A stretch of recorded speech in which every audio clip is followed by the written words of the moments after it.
Welcome. I have been referring people to your work for so long because ultimately there are so few outlets that talk about loss in a way that is mindful and contemporary and thoughtful and inclusive. I was so excited that you were putting out a book, The Modern Loss Handbook, because God knows that if loss was not a part of people's vocabulary a few years ago, it certainly is now. I think there's always been a lot of grief out there, but I think we're now very aware of it, of all the levels and layers. It's like the bloomin' onion of grief. We've lost so much, not just to death loss in the last couple of years, but like dreams of our future and like feelings of control over our present day and all the societal grief from all this violence and divisive politics and loss of roles, loss of the ability to just touch somebody easily, hug them at a funeral or a wedding. It's been really hard. Yeah, I would say that it's a complete loss of identity for many people in so many ways, and having to relearn how to do absolutely everything and providing tools, which you do in your book, The Modern Loss Handbook, is so important because it's so nebulous, grief and loss. It means It, so many things. it And it does. has so many applications. I love that you go through and talk about the different circumstances where you could be feeling grief because of loss of a relationship, or actually somebody has died, or loss of a job, or like you go through and you talk about all the different types of loss and in turn grief. So Thank why you. did you decide to make this book now? I wrote this book because our community was like ballooning at the time in March 2020 because a lot of people were having resurfaced feelings of grief. And then all of a sudden they were losing the ability to go to their therapists or have their go-to coping mechanisms in person. And they really needed many more touch points online from their homes. And so in Modern Loss, I started offering lots of virtual sessions, which we still do each month. We offer yoga for grief support, mindfulness, like all these different sessions for our paid community members. But the book was a way for me to share everything that I have learned, or a lot of what I have learned about staying connected to your person and to yourself and to the world around you in the wake of a loss and across the long arc of it. Because I was being asked by a lot of people, can you help me? Can you talk to me? Can you talk to my friend? They're going through this. And while this is what I signed up to do by starting Modern Loss, I am only one person.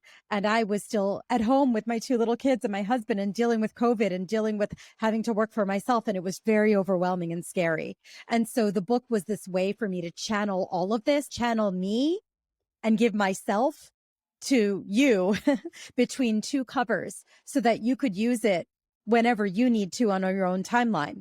And also, I culled so much that I had learned from Modern Loss community members all around the world because they are exponentially more varied and wise than I am. I'm just one person who has my own experience. And of course, I've worked with so many amazing therapists and practitioners over the last several years. So I also anchored a lot of recommendations and practices within therapeutic research and findings. And what is the question that you get asked the most by people? How the hell do I get through this? Yeah, Yeah. I think that it's that. It's like I was even doing an interview with a pretty notable reporter several months ago who had suffered multiple losses, and she's single, and she asked me, she stopped me in the middle and she was like, so do you think I can be okay again? Do you think is it going to be okay? Am I going to have a life? Cause oh, you have kids, she's single and she's maybe like, what if I never have build the life that I want? And I said, it took me a long time, but I built it. And sometimes you just need like living examples from other people. You don't need people to tell you you're going to have a life or be like, it takes a year or you're going to be okay. You just need to see other examples of people who are moving through it so that you can be proven what can be possible. And so I was like, yeah, is it going to be okay? Not everything is going to be okay, but was And everything what's your okay? definition of okay? And Right. Like, exactly. It's never going to be fully okay. I don't think it ever was. It wasn't for me, but a lot will, a lot can. and look, the truth is that with support and tools, there is a chance that people can build the life they want. But without tools and support, I can't even imagine how many people we lose to addiction or acting out behaviors or even suicide, depression, those things. When I say we lose them, to unresolved feelings of loss and grief, because it is one of the most debilitating, heartbreaking feelings to have. And as you said, And lonely. nobody's and lonely, and no one's journey is the same. There are guideposts along the way, but ultimately there's a lot of support that's needed, which is why I love that you've created this community for people who can plug in to an international network of other people. What has given me strength and hope through all of the grief and the loss that I've experienced in my life has been hearing and seeing other people who are at different stages of the process to me, and knowing that, okay, if she made it through this, I can make it through this. Exactly. And I love the way that you phrased all of this because I feel like, first of all, I believe that it's very hard to feel like you're healing if you don't feel like you're acknowledged in anything, not just in grief. Yeah. If you went through any hard thing in life, if you don't feel like what you went through was a hard thing and you don't feel There's legitimized no in that mirror. If by there's no others, mirror, yeah, like you're going to feel like, did it happen? Was it hard? Am I crazy? Is something wrong with me? You need to feel acknowledged. And when you do feel acknowledged and supported, then it also makes it easier for you to support someone else in their hard thing. Because if you never get that for yourself, how can you possibly support someone else? You're probably going to be like, resent them, feel like, why should they get the support? I didn't get the support, compare, contrast. And there's enough room in the world for all of our pain. And so there's enough room in all of the in the whole world for all of us to acknowledge that what we're going through is hard. And we don't have to compare ourselves and say, my mom died. That's not as awful as my friend who had a stillbirth. That is so much worse. Like, I understand that the excruciating aspects of these losses can differ, but that doesn't mean that you don't deserve the acknowledgement that losing your mom was a really hard thing, because that's your day-to-day reality. That is your life. And so I really feel like in this culture, we're at danger of, we like coming up with like easy explanations for hard things or complex things. And like you said, and easy fixes, yeah, and easy grief is fixes. very Yeah, nuanced. It's a yeah. nuanced thing because we're living people. So grief is it's a living organism because we're living people. You need to feel normalized in what you're going through because grief is the most universal human experience that we can have. And in our culture, we have almost like pathologized it. We making people feel like if they're not okay after a year, that something is wrong with them, if they're not over it. We like these stages. We like fixes. We like explanations because it makes us feel better. It makes us feel like maybe if it happens to us, we'll be in more control over it. But all we do is a disservice to all of us. All we do is make it hard for ourselves, because when Well, we we've been make it easy for actually, the person going through it, they're not going to help us when we're yeah, going through it. we've actually not ritualized grief in the way that a lot of Eastern cultures have. Grief and loss is a subject that I have, for as long as I've been interviewing people, I have asked them about how they manage grief and loss. It's one of the questions I ask people because I've been so curious my whole life. As you said, it's a universal experience, and yet people don't really like to talk about it. People are super uncomfortable talking about it. And it's not a very open discussion, and yet we're all affected by it at different stages of our lives. So I've been asking people this question for many years, and I too have learned incredible things from people who have talked about how they've processed grief. And I know for myself, a year ago, I experienced three extremely impactful things that occurred over a 2-week period. And the feeling I was left with was immense grief and loss. And Mm. and it was so hard. It derailed me in a way that I hadn't been derailed in 20 years.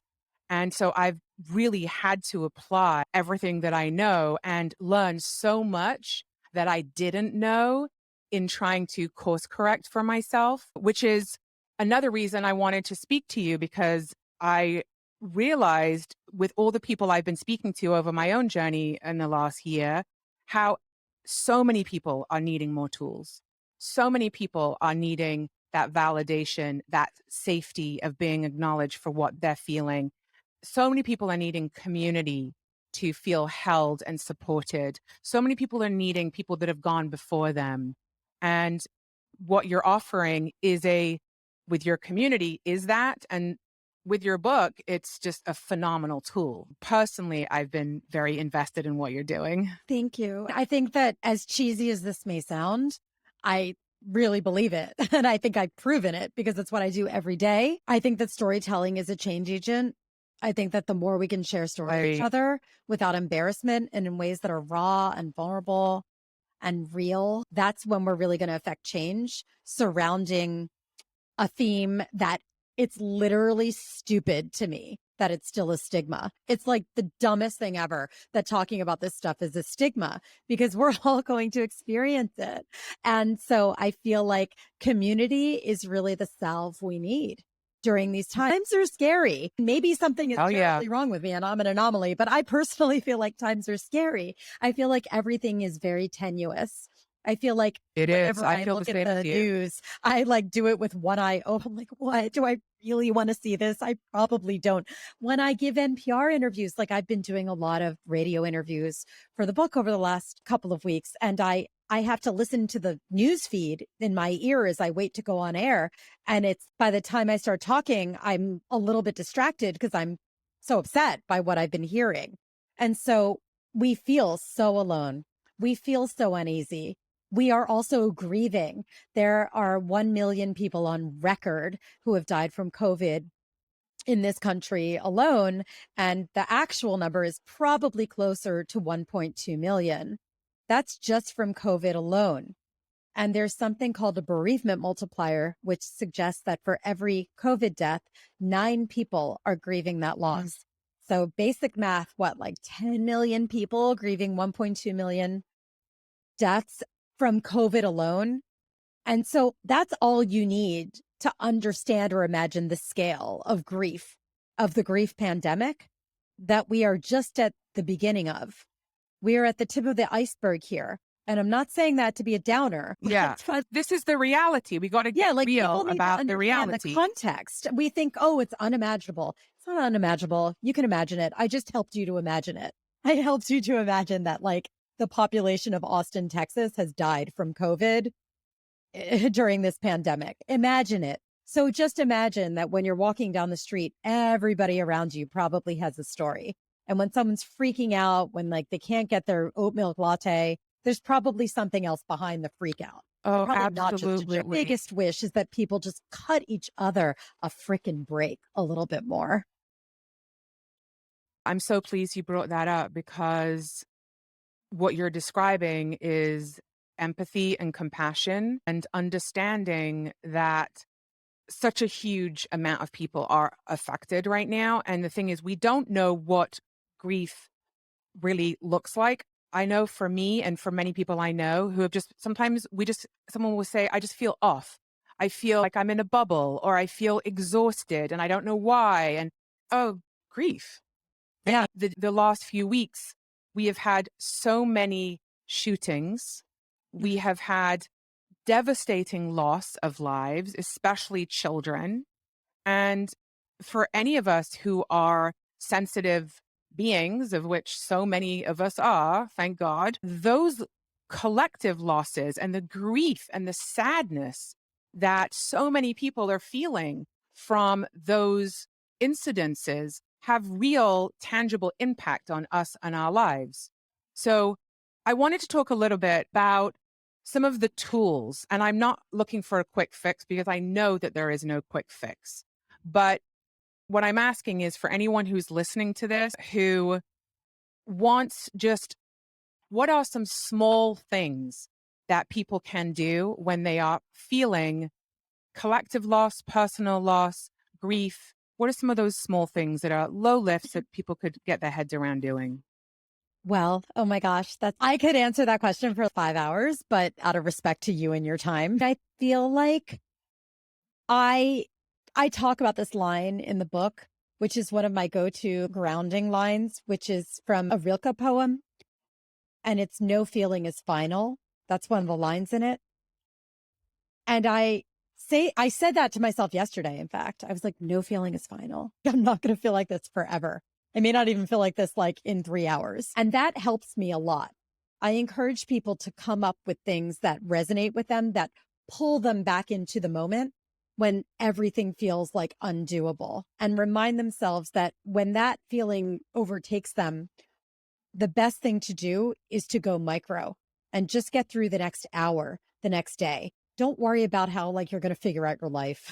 Don't, please. I think we've been proven that we can't even do that. We can't plan for 5 years from now right now. Just figure out like, what do you need in the next hour to get through that hour? What do you need in the next day to do that? Going micro is a very powerful thing. It's for me, it's a very grounding thing. And then also, what do you need? A trauma therapist friend of mine, I love that she said this because she's like, sometimes self care means getting the double bacon cheeseburger that day.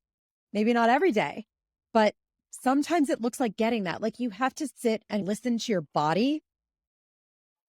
And by the way, yeah, does that sound like woo? Yeah, whatever. But you got to listen to your body because the body retains as much of the stuff as the mind does. It's all interconnected. And you have to sit with yourself and think, what do I need right now? Do I need to like get my energy out? Do I need to move my body? Do I need to do something calming? Do I need to do something really active? Do I need something really delicious in my body? Do I have to call a friend? Would it make me feel better to laugh? Or to talk to my therapist or find a therapist if we're lucky enough to have one. I hope everybody can figure out a way to have If we're one. lucky enough to You find a know, therapist who's available because every therapist is so booked up. yeah, So many people yeah. need help. It's very hard right now. The good news is that I would say like one of the only good things that has come out of this distancing, this forced distancing is that so many therapies are available readily remotely. There are a lot of therapists who hold Zoom sessions. You could do it in your car. You could do it while nursing your baby. So that is something that has become like more widely available. But yeah, I think that because I can't give so many specific Those are great ones. guidelines, Those are great. Those are that's my yeah. go-to. Yeah. Because And without what is grounding the yourself, you're just going to keep like spiraling and feeling like you can't do this. Because of course, if you're looking at it as like a whole like lifelong thing that you have to deal with, it's going to feel undealable.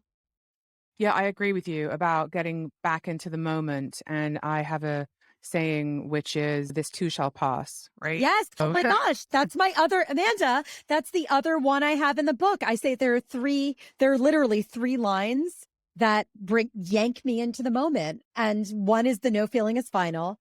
And one is this too shall pass. Because by the way, cliche of the century, but by the way, cliches are cliches for a reason. because they Yeah. make sense.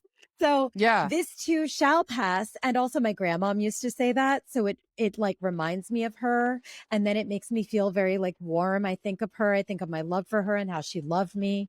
And I remember that and it makes me feel better. I want to thank you so much for taking the time today. This has been so great and helpful. And the website for the Modern Lost, can you just tell our listeners what that is? Sure. So the website is modernloss.com.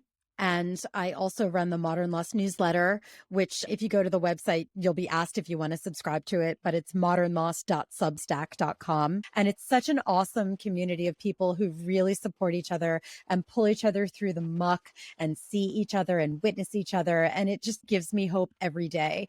And whenever someone says, like, how can you work in death? Like, how can you do this every day? My answer is very, very pure and real, which is that it's not death. It's very life affirming. This is life that I'm working with. Everybody who I'm dealing with is a living, breathing person trying to live the best possible life they can in the wake of something. And if I can do the type, So if you're listening and you're looking for a community of like-minded people, this sounds like a great opportunity and a lot of different tools and ways to connect and ways to move through loss, grief, and anything in between. Yeah. Rebecca, thank you so much. Thank you. Thank you so much for having me, Amanda.